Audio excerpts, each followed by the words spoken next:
গল্পের নাম যে ছেলেটা হারাতে শিখেছিল। অভির সবসময় একটা অদ্ভুত অভ্যাস ছিল, সে হারতেও ভালোবাসত। স্কুলে দৌড় প্রতিযোগিতা হলে সে ইচ্ছে করে একটু ধীরে দৌড়াত।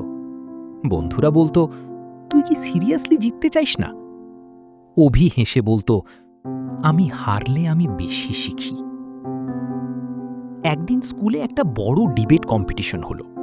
সবাই জানতো অভি খুব ভালো কথা বলতে পারে, সবাই আশা করছিল সে জিতবেই।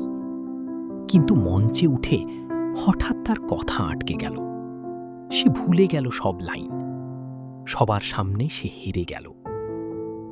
বন্ধুরা এসে বলল, এইবার তো তোর হারটা একদম খারাপ লাগছে, তাই না? অভি কিছুক্ষণ চুপ করে থেকে বলল, না, এই হারটাই আমার সবচেয়ে দরকার ছিল। সেই দিন রাতে সে নিজের ডায়েরিতে লিখল, আজ আমি বুঝলাম, আমি আসলে জিততে ভয় পাই না, আমি চেষ্টা করতে ভয় পাই।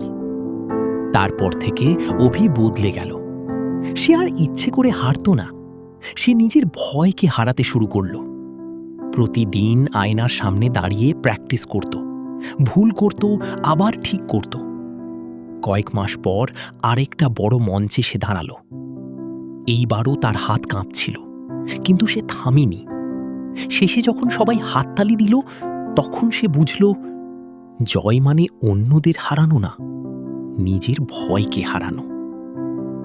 শেখার বিষয়, জীবনের সবচেয়ে বড় জয়টা আসে তখনই, যখন তুমি নিজের ভয়, দ্বিধা আর অজুহাতকে হারাতে পারো।